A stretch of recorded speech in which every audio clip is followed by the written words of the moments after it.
The first lesson for this subquarter D is Lesson 9, Propositional Logic. So just like other branches of mathematics, logic will not be used directly in our daily life. So it just helps us na we study this one to help us make appropriate decisions, provide shortcuts to critical judgments, and also serve as a foundation to a good reasoning ability. So parang ini-enhance niya yung brain natin to come up with certain rules or certain na decisions, or kaya kayo nakakapag-come up with the results that you have given the premises na meron kayo is because of logic. Kumbaga sinasanay kaya natin inaaral yung logic kasi sinasanay natin yung sarili natin or yung utak natin to think critically. So, yun yung purpose why are we studying propositional logic. So before we dig deep sa logic, we just first define some terms na kailangan natin before we construct the truth table and before we come up with the results with the truth table. So first we have the first term is proposition. So proposition is defined as a declarative sentence that is either true or false but not both. So pag sinabi nating declarative sentence, ano siya, statement form o kaya naman ay a sentence ay o tama, a sentence that ends with a period. 'Di ba yun yung explanation sa inyo nung elementary days about declarative sentences sa English. Meron yan yung declarative, imperative, and whatsoever sentences na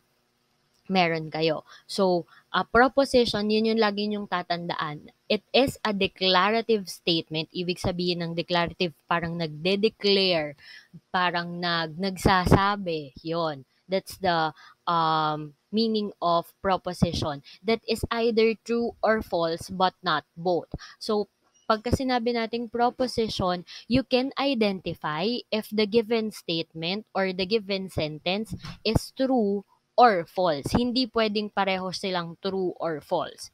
Okay?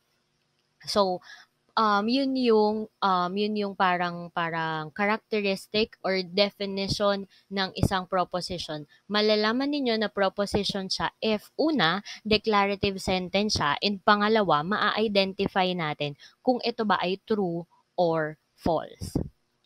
And then next, if a proposition is true, then its truth value is true, which is denoted by the capital letter T. So, yun lang tatandaan ninyo. Kasi nga, di ba, gaya nung sa explanation, ay gaya sa definition kanina, na yung proposition daw can be identified as true or false. So, if we will identify it as true, then you just put a capital letter T.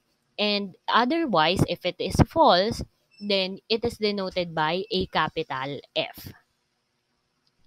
So, yun lang, truth value siya. Yung tawag dun sa T at saka F ay truth value ng proposition. So, if you're asked to get the truth value of a certain proposition, then all you have to do is identify if the given statement is true or false.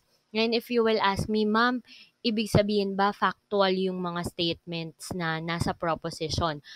Most probably yes, pero there are times na kasi 'di ba syempre yung declarative sentence naman can be also about your feelings or it explains your emotions or it explains something. So minsan subjective yung statement na subjective yung statement ng proposition. Okay lang naman 'yon. So yung true or false na lang, yung truth value niya will be based on your own experiences. Wala namang mali or tamang sagot, lalo na pag yung proposition na statement is a subjective one. Pero yun nga, there are times na ang kino-consider is yung truth value for most of the individuals or parang sa karamihan, ganon, parang acceptable, widely acceptable. So, yung truth value nun, yun yung mas parang ina-accept compare sa halimbawa para sa akin it's false. So, parang somehow, it's not opinion-based. Pero with us, ay lalo na pagka subjective naman, ay ibibigay ko sa inyo yung prerogative if yun ba ay para sa inyo ay true or false. Pero if it is a factual statement, then kailangan ma-identify natin yung totoong truth value niya, kung true ba siya or false. Next. Propositions are usually denoted by small letters. So, tatandaan, pagka nagsusulat ng proposition, kailangan may small letter sa umpisa nung statement. You will parang denote, parang in-name mo siya yon. Bibigyan mo siya ng pangalan. Any small letter will do or any variable will do.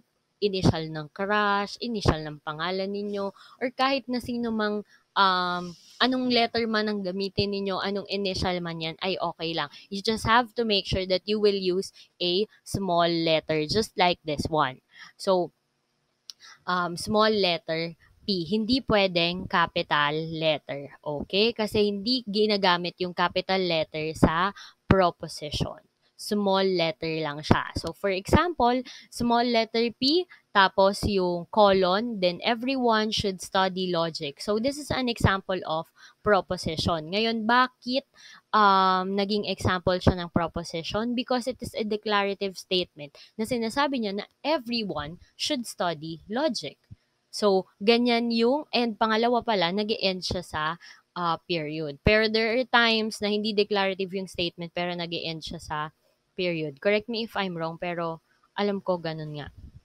So, whatever it is, basta you just take note na declarative statement siya. And then, you can identify it as true or false. So, ito ay, ang truth value niya ay true. Kasi, kagaya ninyo, kung estudyante kayo, then you really should study logic. Kasi nga, kasama yun sa curriculum natin. So, you really have to study.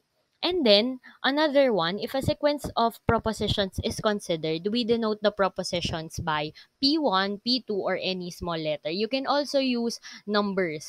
Pwede siyang, may times, may ibang book na pag gumagamit ka ng sequence of propositions, yung may mga numbers, they write it as a subscript. Pag sinabi kong subscript, yung nasa ilalim, or parang nasa ilalim ng letter.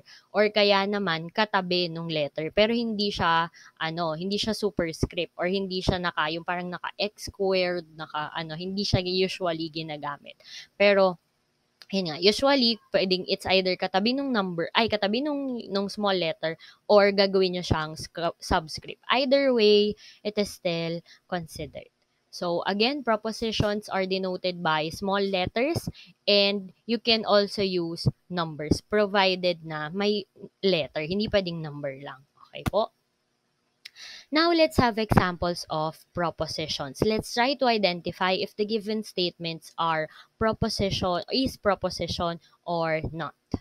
So, the first one, we have Mindanao is an island in the Philippines. So, yun muna, identify lang muna tayo kung proposition or hindi, ha?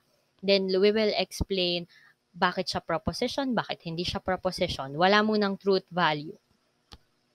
So, Mindanao is an island in the Philippines. It is a proposition, as you can see. Ma'am, bakit siya naging proposition? Una, declarative statement siya. Parang, factual statement na sinasabi na ang Mindanao daw is an island in the Philippines. So, proposition siya. And it ends with a period. So, proposition yung given na statement. Next. Find a number which divides your age. Ngayon, Q is not a proposition. Bakit, ma'am? Bakit hindi siya proposition? Nag-e-end naman siya sa period. Kasi po, ang sabi dun sa statement, find a number which divides your age. 'Di ba yung find para siyang imperative? Or parang yung sentence na to ay imperative sentence. Pag sinabi nating imperative, 'di ba, nagbibigay ng utos, or kumbaga parang nag-i-impose ng gawa. So, etong proposition na to ay hindi, or etong statement na to is not a proposition. Kasi nga, hindi siya declarative statement. Hindi siya nagde-declare. Hindi niya sinabing, halimbawa, the number 2 divides your age. Pagka ganun yung statement, pwede siyang sabihin na proposition. O kaya naman divide, hindi din pala kasi inuutusan mo. Basta pag nag-uutos ka, hindi siya proposition kasi kailangan nga declarative. Pagka sinabi ay halimbawa, 27, you are 27 years old. So pagka ganon, ang statement, proposition yon. Kasi sinasabi niya na ikaw ay 27 years old. Pero kung, regardless kung 27 ka or hindi, malalaman natin yun sa truth value. Pero pagka ganun nga, declarative yung statement, nagiging proposition siya. Pero ito, dahil inuutusan tayo na ang sabi, find a number which divides your age. So, ibig sabihin ay, yung Q is not a proposition. Kasi nga, imperative yung statement. Next, my seatmate will get a perfect score in the logic exam. So, R is a proposition. Bakit? Kasi nagsasabi siya, declarative statement to, na yung seatmate niya daw will get a perfect score in the logic. Regardless kung tama yun or mali, regardless kung sino yung seatmate mo, basta ano siya, nagsasabi, nagde-declare, nag-explain siya ng isang bagay, then it is a proposition. Next, we have welcome to the Philippines. So, obviously, ayun pa lang yung tawag nito, exclamation point sa dulo ng statement ay yun na yung reason kung bakit hindi siya proposition or S is not a proposition. Kasi 'di ba pagka may exclamation point, ibig sabihin ay exclamatory yung statement na meron ka. Yung mga wow, yung mga ano pa ba yun? Basta yung mga ganong-ganong expressions ay hindi siya considered as proposition kasi nga exclamatory statements sila. So, medyo i-review natin yung mga kinds ng sentences na diniscuss ninyo nung elementary days. So, sana natatandaan pa. Pero kung hindi, basta lagi nyo na lang titingnan kung declarative ba. Madali lang mag-identify kung declarative yung statement. Basta usually factual or kaya naman ay explanation siya, edi declarative sentence yon. Tapos, we also have an equation. Pagka-equation, usually declarative na statement yon. Considered siya. Pag mathematical sentence, considered siya as declarative sentence. So, pag nakakita kayo ng matic na yon, pag nakakita kayo ng mathematical equation, ay proposition siya. Unless, may nakalagay dito na halimbawa, 2 plus x is equal to 5, tas comma, find the value of x. Pagka ganun, syempre hindi na yun proposition. Kasi meron ng word na find. Nagiging imperative siya. Nagiging imperative statement yon because of the word find. Na parang inuutusan kang humanap ng value of x. Pero kung ganitong kind ng equation na as in 2 plus 3 is equal to 5 or kaya naman mathematical equation lang talaga, walang kahit na anong statement, then we consider it as a proposition. Regardless kung tama yung 2 plus 3 is equal to 5. Pagka halimbawa ang nakalagay dyan, 2 plus 3 is equal to 6, proposition pa din yon. Okay? Later on, i-identify na lang natin if it is true or false. Pero, ang tinatanong lang naman, huwag kayong maguguluhan ha. Basta ang tinatanong lang dito ay proposition ba siya or hindi. So, ibig sabihin, i-identify nyo lang siya kung declarative statement ba siya or not. So, yun lang. Next, we also have f of x is equal to negative square root of x all over x plus 1 is a rational function. So, ito ay proposition pa din. U is a proposition. Bakit? Kasi dinideclare niya na yung given equation is a rational function. Regardless ulit kung totoo ba to, kung tama ba to or mali. Okay? Hindi wag niyong iisipin na if the given statement is false, matic hindi siya proposition. Hindi ganon ha. It's not the way it works. Ang pag-identify ng proposition ay kung declarative sentence ba siya or hindi. Yun lang ang titingnan ninyo. Kung declarative siya, proposition siya. Kung hindi siya declarative, edi hindi siya proposition. Next, what is the domain of the function? Ayun ulit. Meron kayong nakikitang question mark dun sa dulo ng statement. So, meaning to say, this is an interrogative sentence naman pagka nagtatanong, nagki-question, or may question mark sa dulo, ayan po ay hindi considered as a proposition. It is considered an interrogative sentence, kaya naging V is not a proposition kasi nagtatanong, hindi siya nagde-declare. Next, we have P1, as it is not the case that square root of 2 is a rational number. So, ganun pa din, statement pa din, declarative statement pa din, dinedeclare niya, it is not the case that square root of 2 is a rational number. Therefore, P1 is a proposition. Next, P2, either logic is fun and interesting or it is boring. Ito pa din ay declarative statement. That's why P2 is a proposition. So, yun lang yung titingnan nyo. Wag nyong pakialamanan kung totoo ba or mali yung nasa sentence. Basta, lagi nyo lang titingnan if nag-explain ba siya, nagde-declare ba siya ng factual statements or hindi. So, pagka ganun ang case ay P2 is a proposition. Basta it explains something or it describes something. So, yun. If you are a grade 11 student, then you are a Filipino. P3 is also a proposition because of, una, yung period, at saka pangalawa, yun nga, it is an explanation na statement. Then, last one, we have P4. If you are more than 60 years old, then you are entitled to a senior citizen's card. And if you are entitled to a senior citizen's card, then you are more than 60 years old. Obviously, ito ay explanation, nagde-describe ka, nag-e-explain ka. So, ibig sabihin, P4 is a proposition. So, ito yung sinasabi ko kanina sa inyo na series of proposition. So, if you want to use the same letter ay para mag-iba-iba sila. Syempre, pag naming naman, pagka iba na yung statement mo, dapat iba na yung name niya, iba na yung denotation niya. So, kung gusto mong gamitin yung same letter, then you include a number. P1, P2, P3, P4, and so on and so forth po. It's your choice.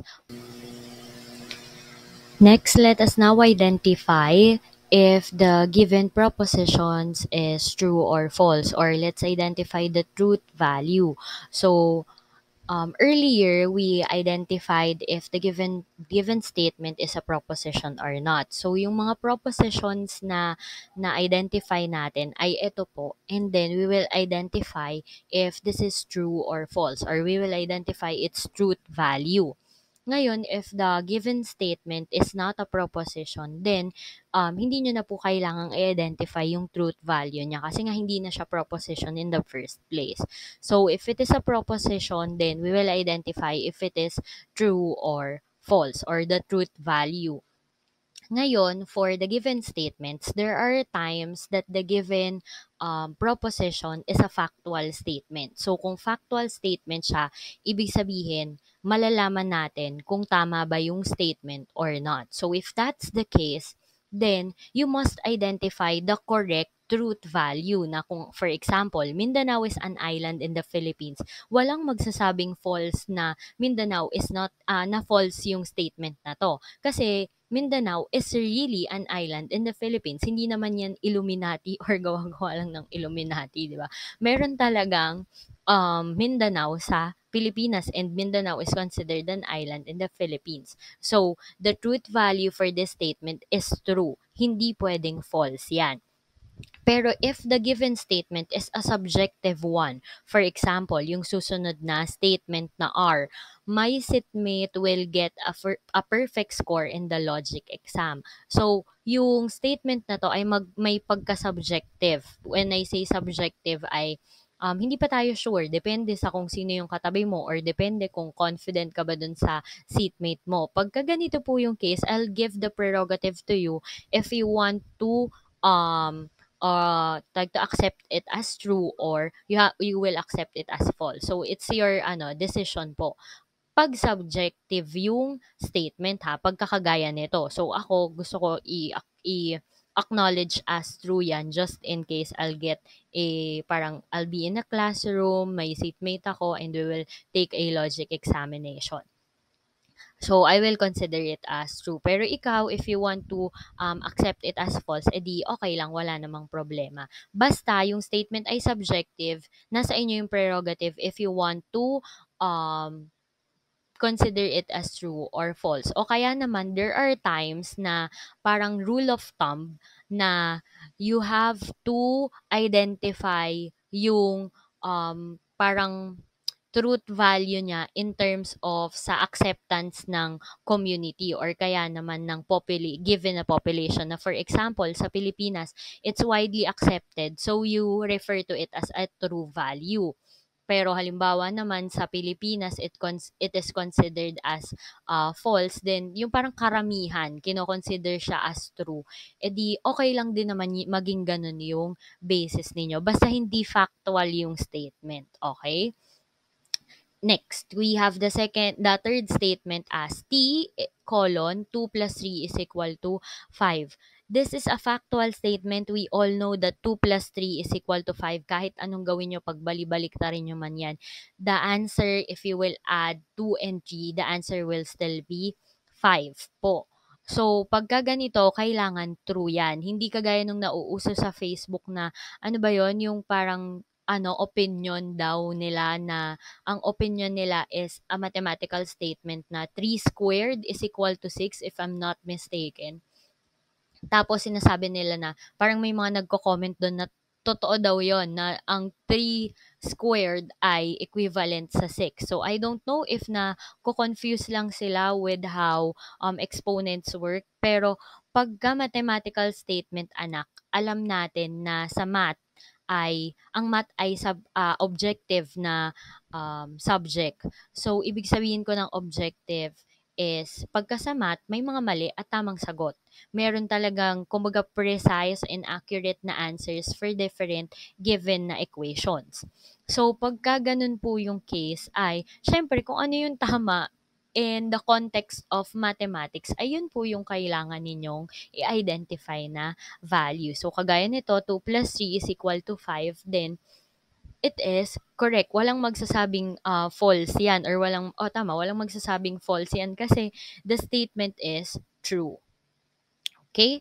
Next, kagaya nung susunod na statement, it is not the case that square root of 2 is a rational number. So, this is true kasi nga parang ninegate niya lang yung statement na square root of 2 is a rational number. Parang this statement is another way of saying na square root of 2 is an irrational number or square root of 2 is not a rational number. So, parang ganun tong statement na to. Iniba niya lang ng way of stating or iniba niya lang yung sentence construction. So, ayan. So, this statement is considered as true kasi square root of 2 or any number that is in any number na hindi naman perfect square ay considered as an irrational number. And then, we also have u colon f of x is equal to negative square root of x all over x plus 1 is a rational function. This statement is false. So, as you can see, wala siyang gray na box. So, yun lang yung naging distinction ko for the true and false. O kaya naman, you can write dun sa, it's either sa right side or sa left side.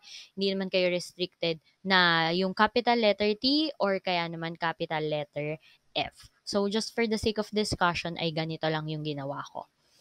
So, going back, we have square root of f of x is equal to the negative square root of x all over x plus 1 is a rational function. This is not true or this is false. This statement is false kasi yung numerator ninyo ay may square root symbol. So, pag yung numerator ay may square root symbol, hindi siya kino-consider as rational function. Kino-consider lang na rational function ang given na function if polynomials yung nakalagay sa numerator and denominator. Hindi naman polynomial ang square root of x. Yan ay square root function. So, hindi po siya considered as rational function. Kaya siya false. Then, P2, colon, either logic is fun and interesting or it is boring. So, subjective din to. So, prerogative nyo if you want to claim it as true or false. Pero ako, I'll claim it as true. And then P4, if you are more than 60 years old, then you are entitled to a senior citizen's card. And if you are entitled to a senior citizen's card, then you are more than 60 years old. So we all know naman na yung mga senior citizen, actually at the age of 60 pa nga lang, meron na silang, pwede ka nang mag-apply for senior citizen's card. So this statement is true, or this proposition is true. Next, IP3, if you are a grade 11 student, then you are a Filipino. This is false in the context of grade 11 student. Kasi 'di ba hindi naman lahat ng grade 11 student ay Filipino. May grade 11 sa Korea, may grade 11 sa USA or in any other parts of the world. So, hindi porket grade 11 ka ay Filipino ka kagad. So, itong statement na to ay false proposition or this statement is false. So, ganun lang po mag-identify ng proposition or ng truth value for a given proposition. So, you will just parang analyze if the given statement is factual statement. So, kung factual siya, merong definite na true or false na answer. Pero pagka subjective din, it's your choice. Okay, so I hope that's clear. Next, we will proceed with the compound proposition. So, for compound proposition, para siyang under ng proposition. Sa compound proposition, it is a proposition formed from a simpler proposition using logical connectors or some combination of logical connectors. Ngayon, ano ba yung logical connectors na sinasabi mo, ma'am? So, etong compound proposition, given na siya ha, na proposition siya. Kailangan proposition siya beforehand bago natin ma-identify kung compound ba siya or simple proposition. So, malalaman natin siyang compound if merong mga ganitong terms such as kung nakikita nyo yung third column na common English connectives, so yan lang yung hahanapin ninyo. Yan yung mga connectives na tinatawag or logical connectors na or, either, not, and, if, and then, tapos if and only if. So sa English, if I'm not mistaken, yan ay tinatawag na conjunctions. So, pagka may mga ganyang terms, meron tayong ganyang terms, ibig sabihin, may nakikita kayong ganyang terms sa statement, ibig sabihin, yung mga statement na yon ay considered as compound proposition.